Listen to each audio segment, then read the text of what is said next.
Vimos el tema anterior que Dios tiene voz. Con esa voz se comunica obviamente con los seres humanos. Pero, ¿qué dicen las religiones, algunas sectas, acerca de su Dios, de cómo se comunica? Entre testigos de Jehová que no leen la Biblia, leen estudios bíblicos, dicen y aseguran que podemos ser amigos de Dios. Si Moisés lo fue, pues también nosotros.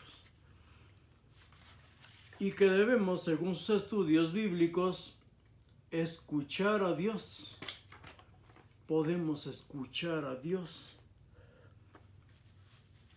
No habla, en sus estudios no habla de escucharlo real y físicamente, sino de escuchar lo que dice a través de los escritos bíblicos. Tenemos también, según estudios bíblicos de sectas, buenas noticias de parte de Dios. Dios nos da buenas noticias. Eso las sectas las sectas cristianas, sectas del judaísmo, cristianismo. Pero los judíos que estudian, ¿qué opinan acerca de eso? Yehudá Ripo, ustedes lo pueden leer si lo googlean, Yehudá Ribko, nos habla acerca de la teología judía contestando a una pregunta que le hacen sarcástica un sabio pastor acerca de la teología y la fe judía. Y este rabino judío, estudioso judío, dice acerca de la teología judía: desde una perspectiva judía, la teología es una vanidad absurda. ¿Por qué? Porque es un juego de pensamientos vacíos que intentan aprender en limitados conceptos lo ni siquiera imaginable, que es Dios. Es como si un ciego de nacimiento pretendiera ser crítico de pintura. ¿Tiene sentido esa actividad? Por supuesto que no. ¿Qué es Dios? Preguntemos en nuestra familia, ¿qué piensan? Que describan, o más, como he hecho yo con algunos alumnos, y en mis familiares también, repartiéndoles una hoja, un lápiz. ¿Qué es para ti Dios? Que lo describan. Pues bien, este señor dice: judaicamente hay 3 modos de hacer algo parecido a teología. Primero, enumerando las acciones del Eterno en la realidad que son descritas en nuestra Torah, en su Biblia, en su Torah.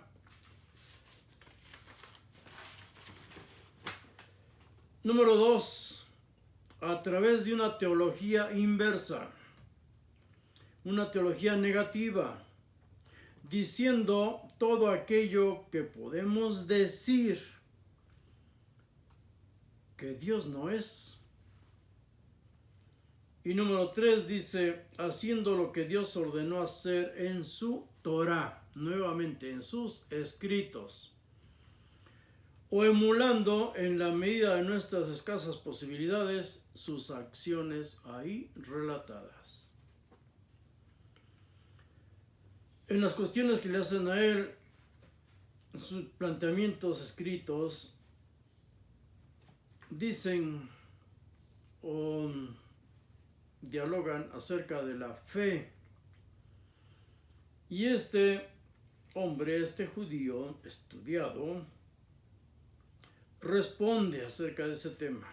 La fe judía. La fe judía. Responde así a quien lo increpa: usted habla de fe y lo relaciona burdamente con una teología judía que no existe. Y aunque no lo sepa, la fe es un concepto ajeno a la esencia judía. ¿Cómo? La fe como mera creencia es una bella palabra que no remite ni conduce a nada. ¿Por qué? Porque para este sector de judíos estudiados no existe una fe judía? Porque para ellos son esos escritos. Para ellos fueron escritos todos estos textos que nosotros le llamamos Biblia. Y para ellos no es cuestión de fe, no es cuestión de una creencia. Para ellos es una realidad histórica. Es la historia del pueblo judío y su Dios. Para ellos no existe una fe judía, es una realidad judía. Una aberración que no he tratado es acerca del Corán, pero también emana, después del cristianismo, también emana del judaísmo. En las raíces del Islam se conformaron con enseñanza de algunos judíos en Arabia y también maestros cristianos, nestorianos, por cierto. No eran los cristianos de Pablo. Y la más grande aberración, este es un trabajo realizado hace años ya, fue 2015, acerca del paraíso por el cual mueren y matan los islamistas. ¿Qué les prometen a ellos? Su paraíso. Sexo, vicio, eso es lo que van a disfrutar. No es nada espiritual, para ellos es una realidad. Todo lo que aquí se abstienen por servir al Islam, sacrificando sus vidas por el Islam, lo van a recibir en materia. 72 vírgenes para empezar, que aparte de que las usen, a pesar de que las usen sexualmente, seguirán siendo vírgenes. Qué locura de quienes escribieron todo eso. Algo que no tratan el cristianismo son temas que vienen en los salmos. Y vamos a ver por qué. No todos, solo 3 ejemplos. Salmo 146, 4. Pues sale su aliento y vuelve a la tierra. En ese mismo día perecen sus pensamientos. Te mueres y punto, se acabó. Pensamientos, conciencia, llámale como tú quieras. Alma, espíritu. Regresa a la tierra. En Job 14:21 dice, sus hijos tendrán honores, pero él no lo sabrá. O serán humillados y él no entenderá de ello, no se enterará de ello. El Salmo 115:17. No deberán los muertos allá, no alabarán los muertos allá, yao, ni cuantos descienden al silencio. Yao. ¿Quién es Yao? ¿Por qué relacionan a ese Dios del desierto con Yod-Hei Vav-Hei? Hay varias teorías de dónde apareció este Dios. ¿Quién lo creó primero? ¿Quién lo inventó primero? ¿Qué tribu se lo adjudicó primero? Si fueron cananeos, si fueron judíos que radicaban en Egipto, o si fueron babilonios. Hitita y amorreo es el origen de los israelitas, hititas y amorreos. Una mezcolanza de culturas,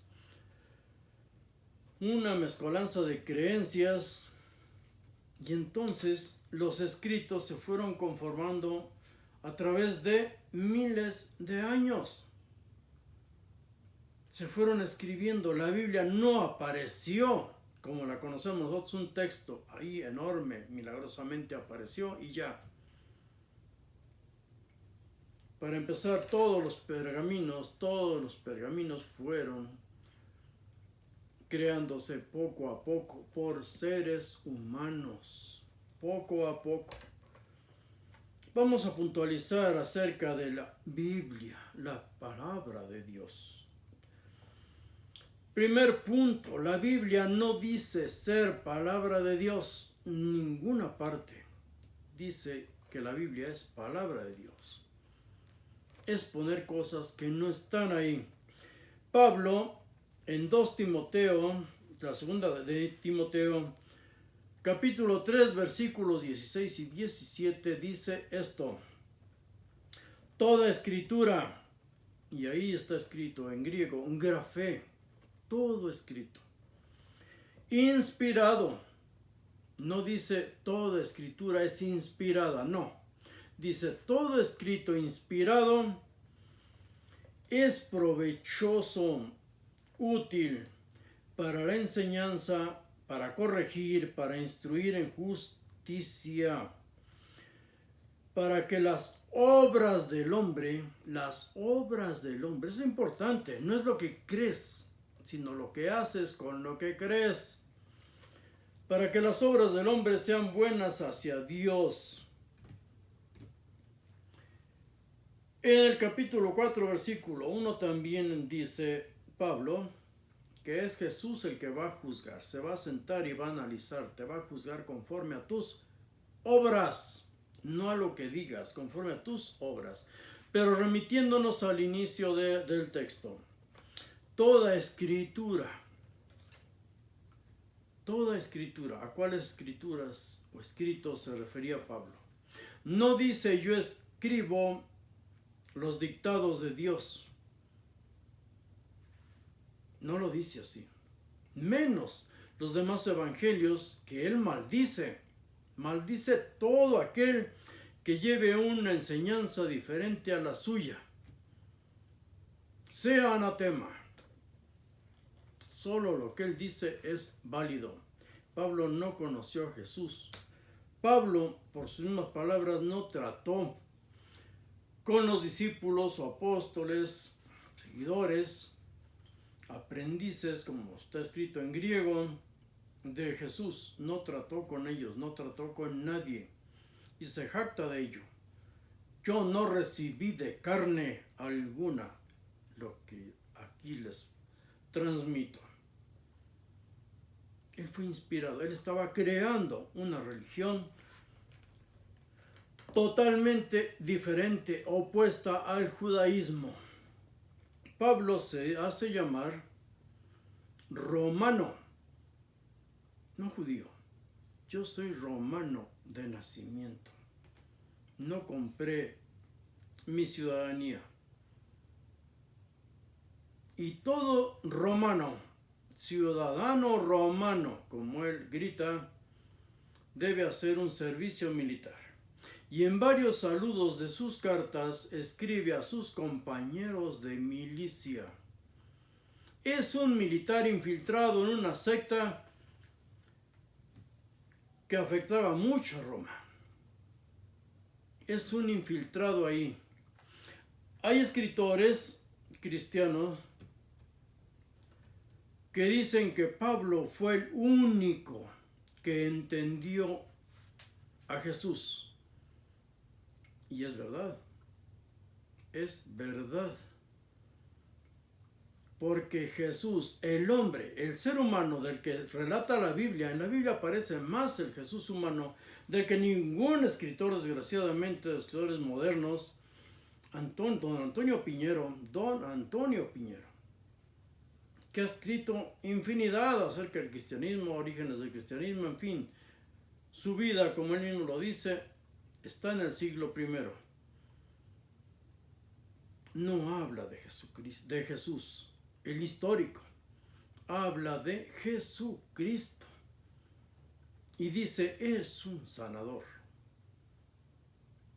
Pero si leemos los escritos llamados evangelios, e incluso los gnósticos, nos relatan a un hombre, a un ser humano. En una semana leemos todo el Nuevo Testamento, todo, una semana. Es más, si somos duchos en la lectura, sabemos leer fino, sabemos leer entre líneas. De verdad, en una semana no solo hemos leído todo el Nuevo Testamento, lo tenemos estudiado. Busquemos como hace un juez, un juzgador.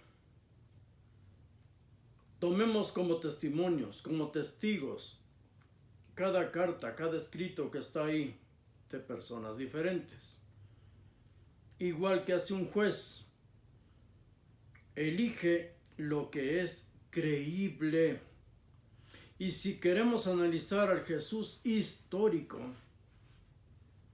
entonces desechemos todo lo que son milagros imposibles, contradictorios entre sí, no citados por todos. Desechemos todo lo inverosímil y encontraremos a un Jesús guerrero, a un verdadero Mesías judío. Aborrece a tu padre y a tu madre. El que no aborrezca a su padre y a su madre no es digno de ser mi discípulo. En 7 ocasiones, y ya vimos esto antes, Jesús es atacado, es sentenciado a muerte o hay conspiración para matarlo. Huye de la muerte, ser apedreado. Huye de que lo arrojen a un barranco. Obvio, debió huir apoyado por seguidores. Pide armas. ¿Y para qué son las armas? Para matar, para destruir. Hay demasiados datos de un Jesús histórico en la Biblia, independientemente de lo que hay en la historia. Pablo lo sigue a él, lo entiende, escucha de él y sabe que atacó en 2 ocasiones de manera de verdad osada los ritos judíos. Una,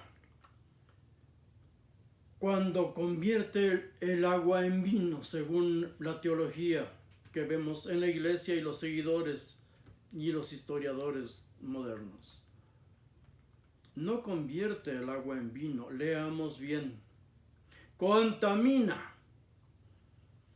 las vasijas, contamina las vasijas que eran para purificación con vino.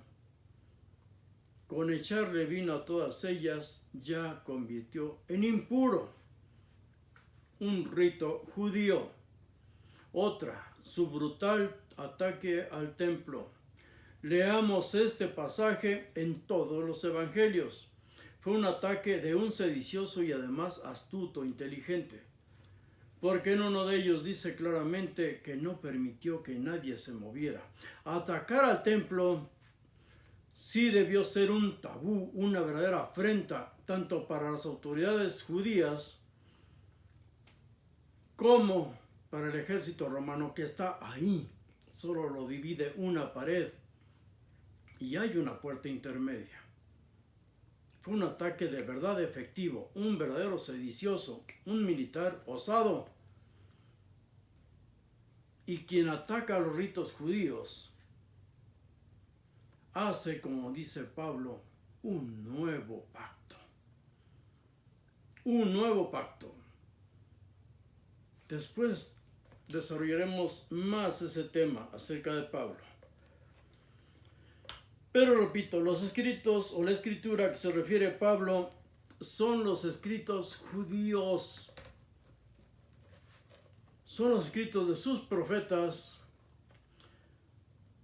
de su Pentateuco, pero no en pergaminos judíos. Todos ellos hablaban y obvio escribían, leían ya que escribían griego.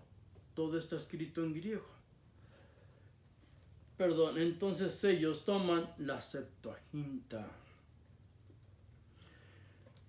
Repito, él no dice que él esté escribiendo, Pablo está escribiendo inspirado, ni que sean inspiración sus cartas, ni que sean sagradas, y menos las otras, todos los demás textos, todos los demás mensajes que él maldice. Los escritos respetados para él eran los pergaminos de Esdras y Nehemías. No existía un canon para los judíos. Para los judíos no existía un canon.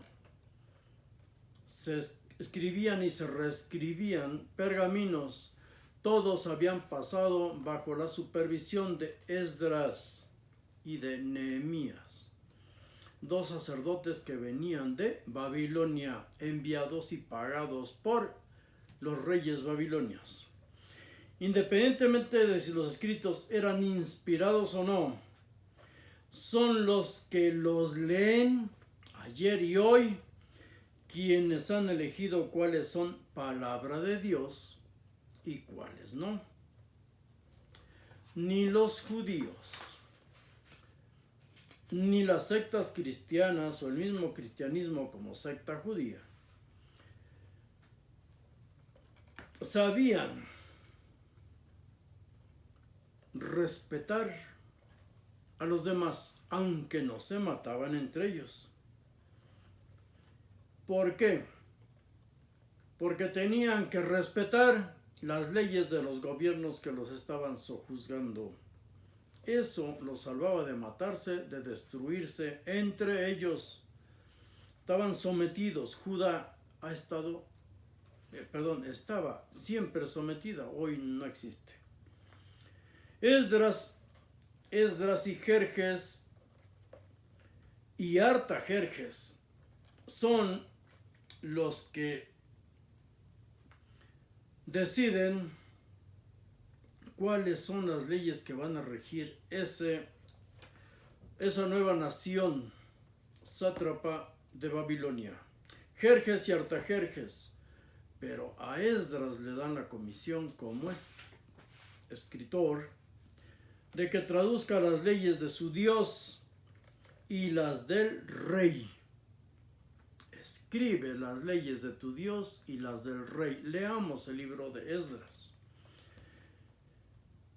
Y aparte, cuando se los llevan a Babilonia, eran politeístas.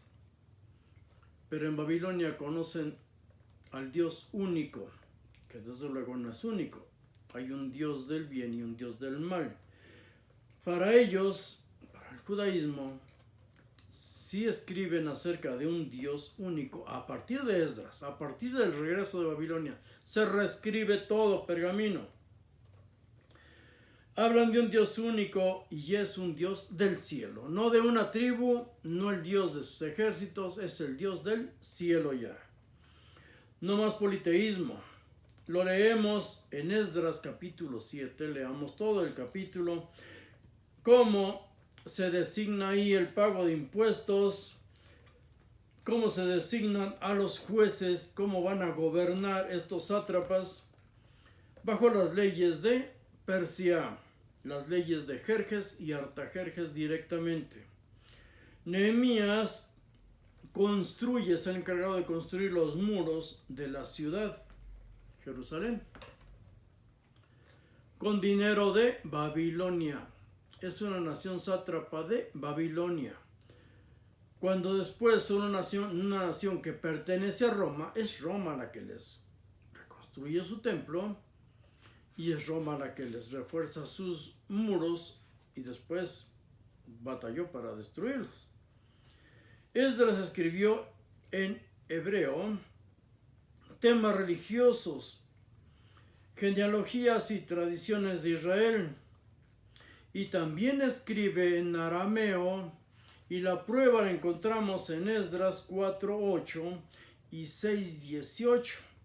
también encontramos escritos en arameo de Esdras, en el capítulo 7 del 12 al 26, porque está ahí transcribiendo documentos oficiales, cartas diplomáticas, leyes y decretos de los reyes persas Jerjes y Artajerjes. Repito, no eran libres, no le dijeron váyanse, no los liberaron, los convirtieron en sus sirvientes, eran sátrapas los que los dirigían a ellos. Uno de los primeros sumos sacerdotes se llamaba Yeshua, y Esdras obligó a esos sacerdotes que habían llegado antes que él, llegó como un legislador, antes que él se habían sido enviados un grupo numeroso. Pues bien, Esdras obligó a todos estos sacerdotes, entre ellos Yeshua, a abandonar a sus esposas y tomar jóvenes judías para cumplir la ley antigua. Así está escrito. Y esa ley antigua está escrita en Levítico 21 del 13 a 14. Levítico 21, 13 a 14. Los obliga a deshacerse de sus mujeres, obvio de sus hijos, mandarlos a la muerte, a la esclavitud, al servilismo o a la prostitución, pero con la promesa de que tomaran esposas conforme a la ley antigua, que tomaran niñas. Y estos viejos cochinos, pues obvio, lo obedecieron. El juicio de Yeshua lo vemos en Zacarías 3:2, donde aparece Satanás, el opositor, en el lado derecho del que juzga. No es Dios, es un Elohim. Y Elohim es un juez, un juzgador. Es un poderoso. Pero sin los términos ufológicos, un juez es un juicio. En Zacarías, que habla del rey persa Darío I y la construcción del templo en el 515 a.C., encontramos ahí a Zorobabel, y como gobernador provincial de Judá, respondía ante un sátrapa persa o un Tatenai. Y aparece ahí, Esdras 5:3, el cobro de impuestos. Y como este Tatenai, este sátrapa persa, el verdadero gobernante, era el que controlaba el ejército en esa región. No fueron libres, dejemos esa fantasía. Entre los primeros escritos, hasta ahorita estamos hablando de pergaminos, de rollos de papel o de piel. Los primeros escritos hay leyes persas, un dios persa, el dios del cielo, Ahura Mazda, combinados con tradiciones israelíes. No hay escritos originales, no existen escritos originales, todo va evolucionando. Ellos reescriben sus tradiciones, queman todo lo antiguo si es que existía, si es que no era nada más oral y ellos le dieron forma.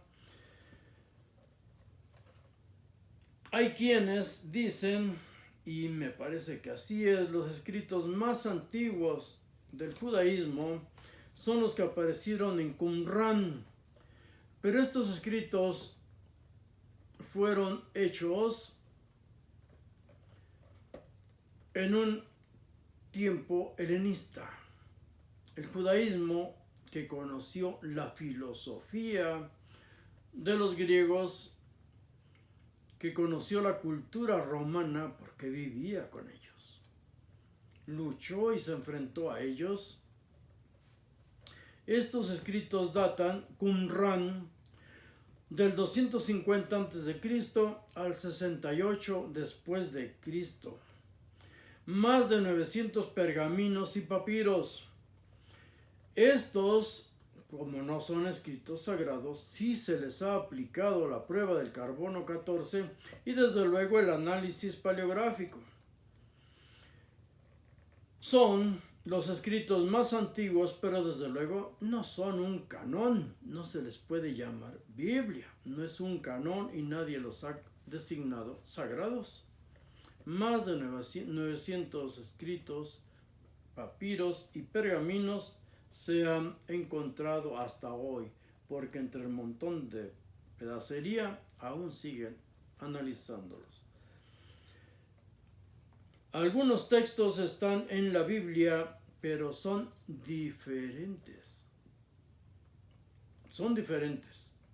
Algunos textos de los encontrados están en la Biblia, pero la mayoría no está en la Biblia. Hablan de temas totalmente diferentes.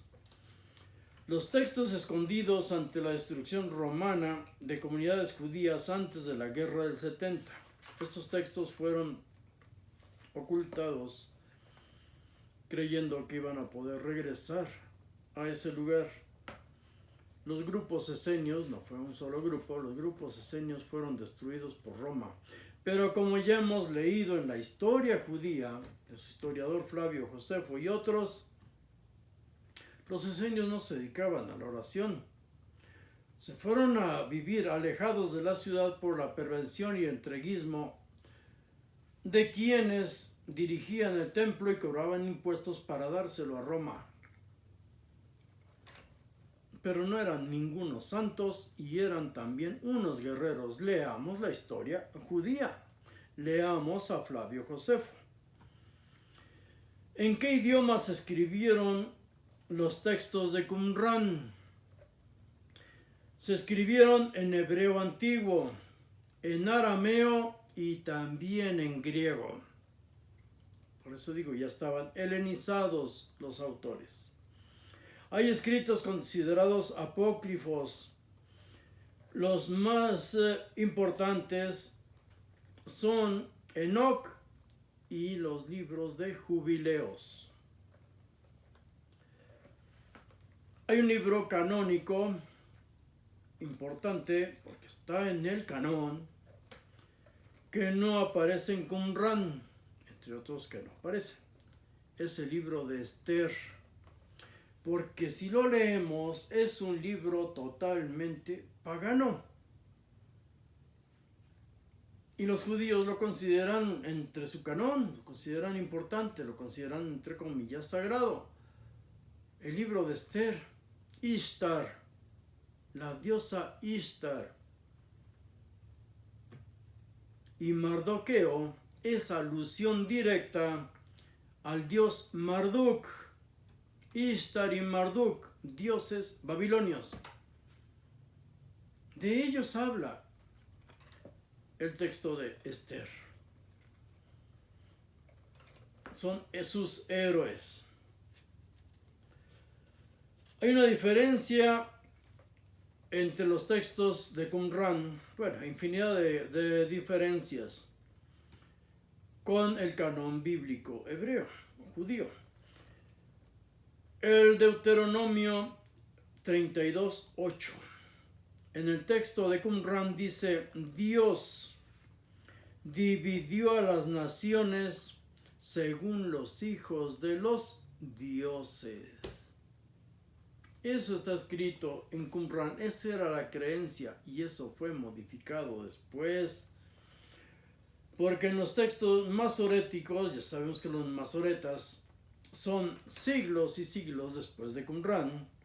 En el texto masorético dice que las naciones fueron divididas según los hijos de Israel o Jacob, los hijos de los dioses.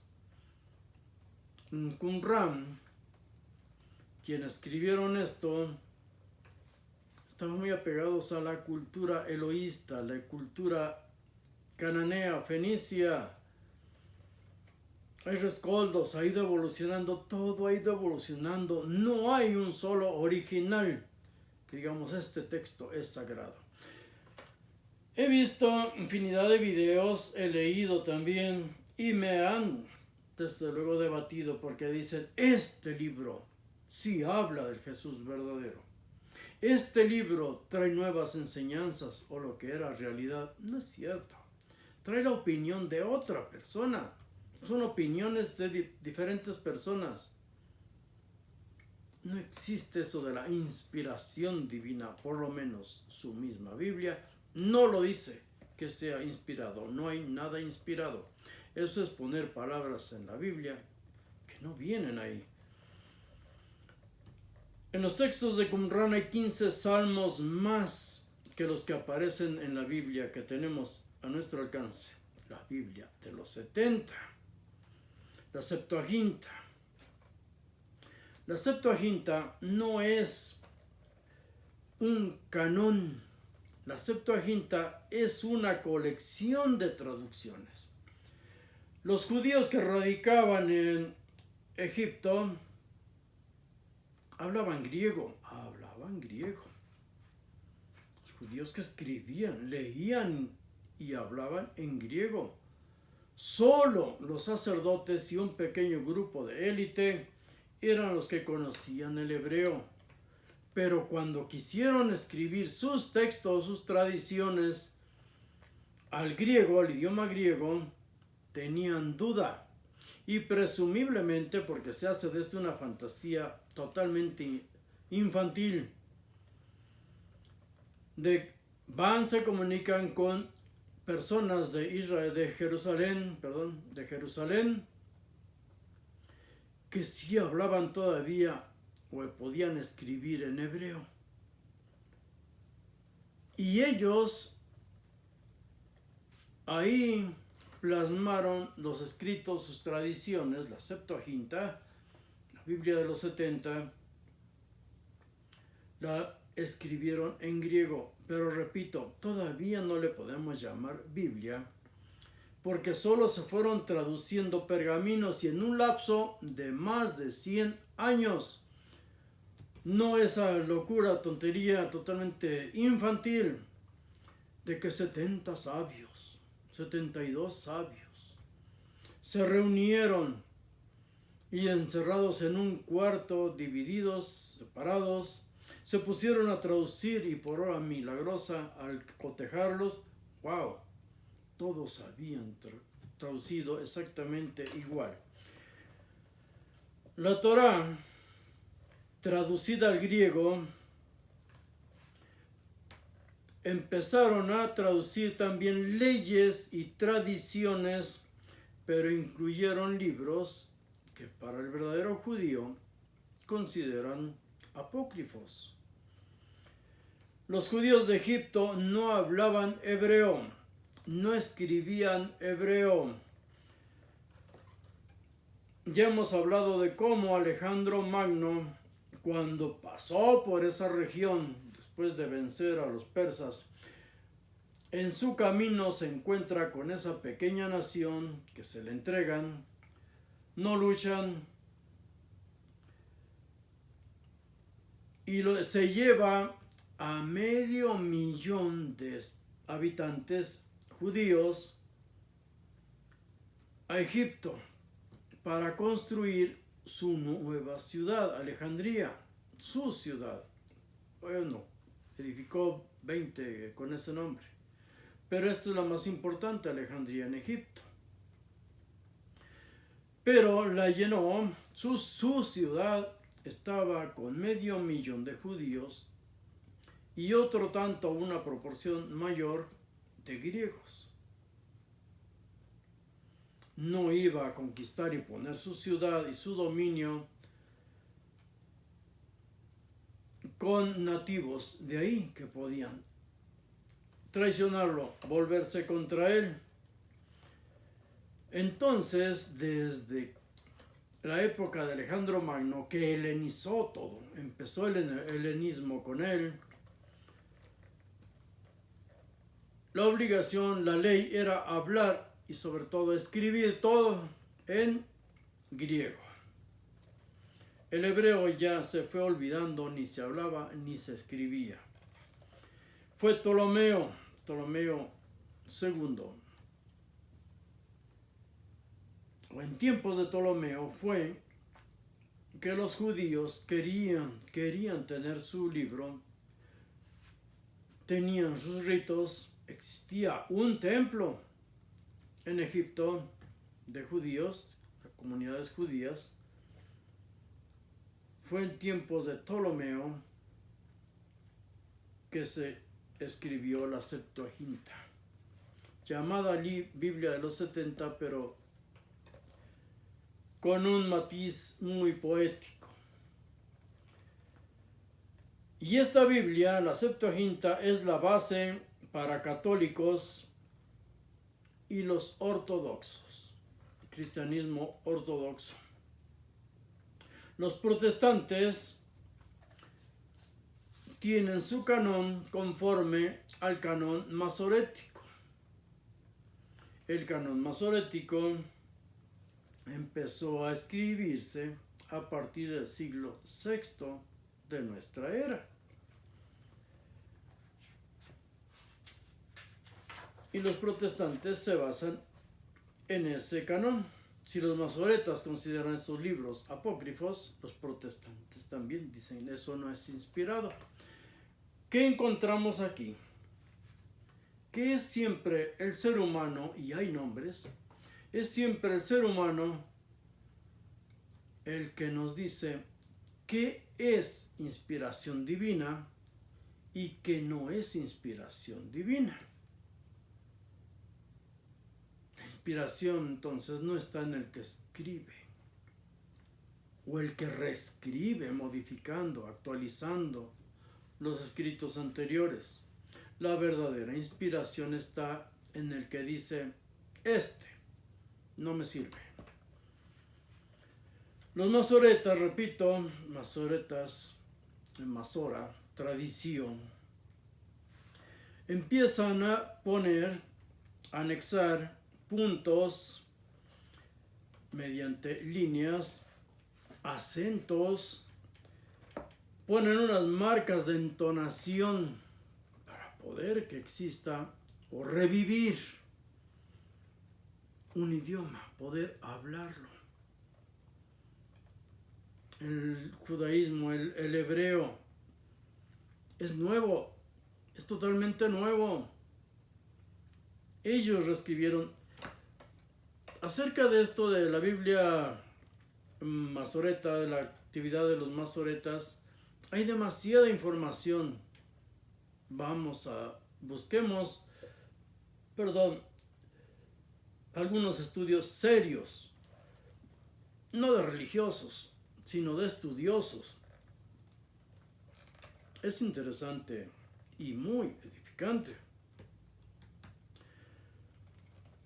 Pusieron estos masoretas notas marginales, el texto y una nota al margen. La Masorá. Entre los más antiguos, ya terminados esos escritos, los más antiguos que existen hoy, datan el Códice de El Cairo, 986 después de Cristo. Casi, ¿cuántos? 600 años después de los códices que le hicieron a Constantino. 986 después de Cristo, el Códice del Cairo. El Códice de Alepo, en el año 925. Y el Códice de Leningrado, que es el más completo de todos, data de 1008 y es el que se maneja de manera oficial. Los talmudistas trabajan sobre estos textos, pero sobre todo el Códice de Leningrado del año 1008. Prácticamente su hebreo es inventado. Su pronunciación es inventada o es reinventado todo ese nuevo idioma. Ahora vamos con los cristianos. ¿Quién hizo la primera Biblia? La primera Biblia. El primer canón. El primer hombre que dijo estos libros son sagrados y todo lo demás es basura, fue un hereje, un cristiano, pero que los demás lo consideran, o lo consideraron en su tiempo, un hereje. Marción del Ponto. Marción del Ponto. Con los nombres, repito, podemos googlear absolutamente todos estos datos.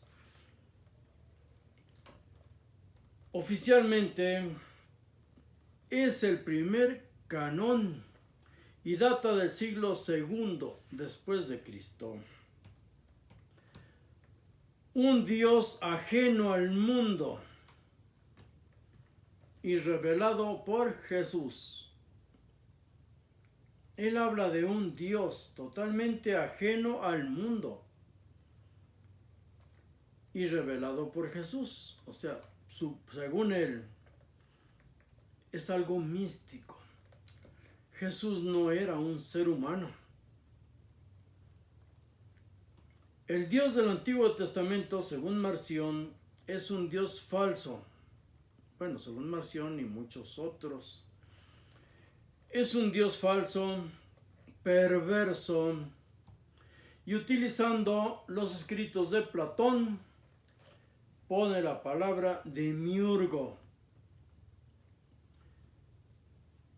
Así designa a Yod-Heh-Vav-Heh, el Dios judío, y abiertamente lo llama un Dios tonto, que dice ser Dios único, pero extermina a la humanidad por celos, ya que adoraban a otros dioses. Pero si Él es Dios único, y sus criaturas podían tener cualquier idea, cualquier pensamiento, pero no sabe reprimir, no sabe educar, no sabe enseñar, no sabe sembrar una idea buena, prefiere exterminar a la humanidad. Para Marción y para muchos otros,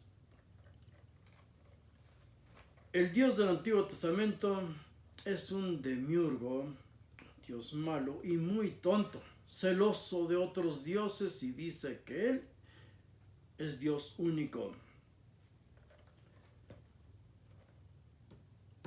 Al igual que Pablo, Marción está en contra de la ley porque es imperfecta. La ley judía es imperfecta. Y repito, es el primero que hace lo que yo hoy podemos llamar un canon bíblico. El primero que elige, porque antes solo se pasaban escritos, y el más popular era el más interesante para una comunidad o para otra. Pero no existía un canon, no existía una Biblia hasta el siglo II, en que Marción del Ponto dice cuáles libros son inspirados y cuáles no. Pero hay un problema con los llamados padres de la Iglesia, porque su canón solo acepta un evangelio y eso modificado por él. El evangelio de Lucas y solo algunas de las cartas de Pablo. Y no más. Al igual que Pablo, o basado en las cartas de Pablo, llama a su Biblia un Nuevo Testamento, un nuevo pacto. Pablo es el primero en toda la historia. Leamos sus cartas. Es el primero que habla de un nuevo pacto. Y dice claramente, porque el pacto, la ley, ya no sirve, entonces existe un nuevo pacto. Y ese nuevo pacto, un nuevo testamento, es la prédica del Jesús resucitado, no del Jesús ser humano. Igual que Pablo no dice si hizo o no hizo milagros, solo que resucita, a pesar de que según Marción del Ponto no era un ser humano. Desde luego fue considerado hereje por los líderes del grupo mayoritario del cristianismo o llamados padres de la iglesia. Y si no hubiera sido por sus enemigos, Tertuliano, que escribe acerca de él, Tertuliano vivió del 160 al 220, escribe bastante de él, porque para pertenecer al grupo del cristianismo, cuando se unió Marción a estos padres de la iglesia o los llamados cristianos, hizo un donativo de 200,000 sestercios y según los padres de la iglesia le devolvieron su dinero. Pero si tú das un donativo a cualquier pastor, sacerdote, predicador, toma, si te devuelve algo, ya se lo diste a Dios y a Dios no se lo vas a poder quitar. Fue expulsado del grupo cristianos primitivos en el 144 después de Cristo y desde luego formó su propio cristianismo. ¿Por qué no? Él predicaba un Dios del amor en oposición al Dios judío, que era un Dios del odio. Según Marción, Jesús no fue un ser de carne, sino un ser celestial, porque en ese tiempo existía ya una corriente numerosa llamada docetismo. Jesús era un ser celestial, aparecía como la nueva tecnología de hoy, aparecía y desaparecía, no era de carne. Pero a los padres de la iglesia les dio una idea grande,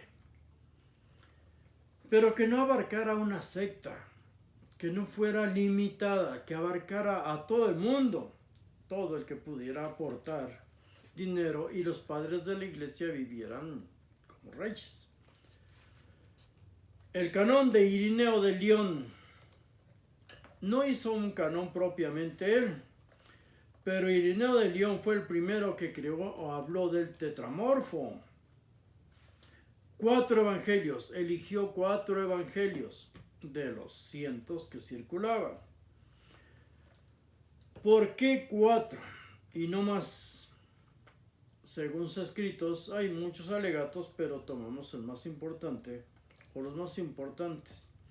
Son 4 y solo 4 según Irineo de León, porque existen solo 4 puntos cardinales. Y porque son nada más 4 los vientos principales. Todos estos datos los podemos leer, releer en sus escritos contra las herejías que él publicó en el año 185 de nuestra era común. Por cierto, Irineo de León eligió 4 evangelios, pero esos evangelios y todos los demás no tenían nombre, eran conocidos como los escritos, nada más, porque no existieron, o quizá no existieron, pero en lo escrito no aparecen los evangelistas que escribieron, no tenían nombre esos escritos. Quien le puso nombre a esos 4 evangelios, como le llamamos nosotros, quien le puso nombre fue Papías de Hierápolis. Él inventó el nombre de los evangelios: Marcos, Mateo, Lucas y Juan. Todo lo demás es doctrina, todo lo demás es teología. Todo lo demás es religión. Todo es inventado al paso de cientos de miles de años. El canon de la Vulgata latina, para que ya no era el griego el idioma oficial, era el latín. Roma dominaba ya todo su imperio, el mar Mediterráneo. El latín era el idioma oficial y el idioma del vulgo. Entonces, tenía que escribirse esto en latín. En el 382 después de Cristo, Jerónimo de Estridón y Dámaso I, le llaman Papa Dámaso I, pero la verdad es que al obispo de Roma en esos siglos no se le llamaba Papa, sino obispo de Roma, y Roma era la ciudad santa, punto. Pero no se le llamaba Papa, pero supongamos. Y es más, Dámaso I tiene una historia muy gris. Para conquistar, para dominar el obispado de Roma, cometió un crimen espantoso contra su rival, porque todo, al estilo romano, se decidía por mayoría de votos. Los libros canónicos son los que aparecen también en hebreo. Ese es en el canon de la Vulgata latina. Y aparecen también escritos o libros eclesiásticos, los que no están en hebreo. Fue en los concilios de Roma, Hipona y Cartago, en esos tres concilios, que se llevaron a cabo entre el año 382 y el año 397 de nuestra era, que incluyeron todos los libros considerados sagrados.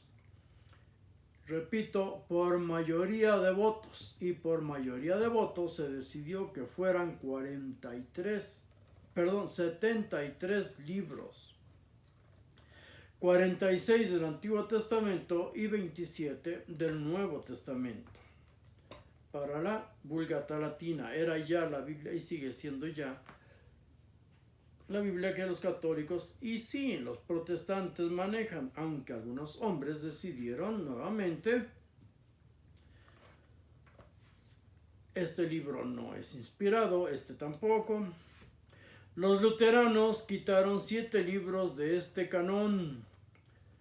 Las Biblias protestantes tienen solamente 66 libros. En 1546, la Iglesia Católica dogmatizó sus libros, sus 73 libros, nuevamente, por mayoría de votos y en el Concilio de Trento. Lo dogmatizó, o sea que oficialmente firma y sello, dijo: estos 73 libros son inspirados por Dios. Lo sagrado, repito, lo divino, no está en los escritos. La inspiración está en quienes deciden, incluso por conveniencia política o por creencia, lo que es sagrado. Antes quemaban los libros y a los que lo leían. Esto era un gran error, porque todo lo que prohíbes, en realidad estás fomentando. La Iglesia Católica se volvió inteligente. Ella te la lee, pero te dice cómo leerle. ¿Cómo leer? Fue el cardenal Stephen Langton, 1150-1228, quien dividió la Biblia en capítulos. Y la división de los capítulos en versículos Se llevó a cabo entre 1551 y 1555 y la hizo un vendedor de libros, un impresor. Era un humanista, Robert Estienne. Los masoretas y talmudistas han copiado este sistema útil para las religiones. Lee la Biblia, pero yo te digo cómo la debes leer. Cada religión o secta hace sus propios estudios bíblicos. Malas o tendenciosas traducciones crean religiones, entre ellas el cristianismo. Una mala traducción o simplemente la limitación del idioma griego en lo referente a una palabra. Virginidad. En hebreo está escrito alma, una joven. Pero los traductores de la Septuaginta escribieron partenos o partenos. Virgen. Virgen. Sin esa mala traducción del hebreo no existiría el cristianismo. Si Jesús no nace de una virgen, no podemos considerarlo un Dios. Jesús Cristo, si hubiera nacido de manera natural, no milagrosa, no sería considerado Dios.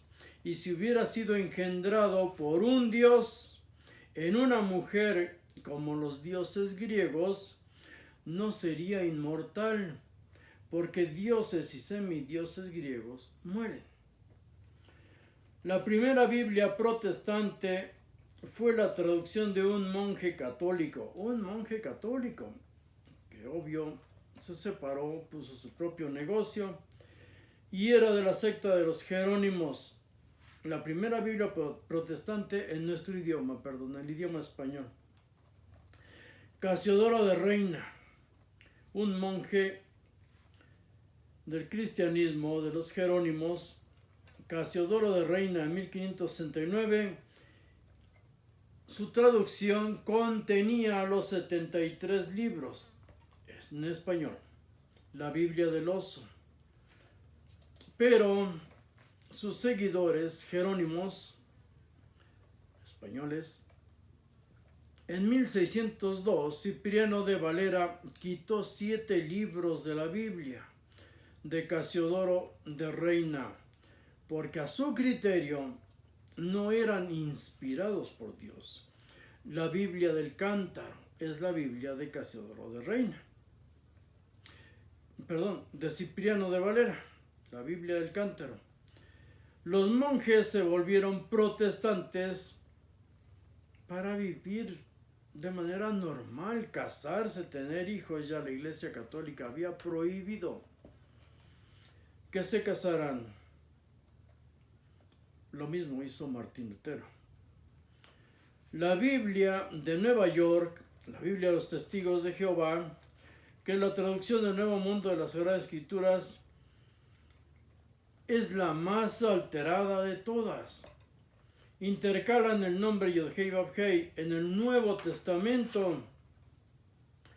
Los traductores de esta Biblia, de esta Biblia de Nueva York, Biblia norteamericana, son entre otros Frederick Franz, Nathan Knorr, Albert Schroeder, George Gangas, Milton Henscher. Fueron los principales traductores, pero hay demasiadas diferencias con las demás Biblias. Para ellos Jesucristo no es Dios encarnado. No es Dios encarnado que viene en Juan 1:1. Es diferente. En Colosenses 1:16 también hay una gran diferencia. Porque en unas dice Jesús creó todas las cosas y ellos ponen ahí Jesús creó todas las demás cosas, las que hacían falta, según. Incluyen la palabra Jehová más de 6,000 veces en su Biblia. y 377 veces en el Nuevo Testamento. Los testigos de Jehová no creen en el infierno, no creen en la Trinidad y desde luego para ellos no hay cruz. Jesús no murió en cruz, fue colgado de un madero. Jehová Yod-Heh-Vav-Heh es impronunciable para los judíos, o sea que ahí no tiene sentido ponerle nombre a Dios, al único según. Soy y yo son dos palabras. El yo soy. Yo es pronombre. Soy es verbo. Tiempo presente soy. Yo soy el que soy. Ye asher ye. Verbo hebreo. Ye es un verbo hebreo antiguo. Y acerca del ser, el primero que escribió acerca del ser fue Parménides de Elea.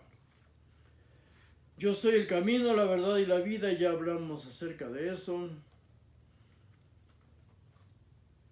Ya hablamos acerca de eso. El yo soy, el verbo sei, Yod-Heh-Vav-Heh, Yod-Heh-Vav-Heh. Pero hubo otro Dios que aparece en la historia, primero, antes que el de los israelitas. Los Shashu de Yau, el dios del desierto, Yau, el dios del desierto. Debido a malas traducciones y perversas manipulaciones dan origen, repito, a sectas y religiones. La Biblia no es palabra de Dios porque en el idioma hebreo no existe el concepto Dios. Elohim tiene varios significados y es de origen cananeo. Elohim, los hijos de él, o la familia de los dioses según los cananeos. Y hay pruebas arqueológicas, como los escritos de Ugarit, en los que podemos corroborar todo eso. En los escritos de Ugarit aparece que los hijos de los Elohim, los hijos de los dioses, los hijos de él, nos habla claramente de una familia de dioses. Son otras creencias, pero de ahí parte y se conforma después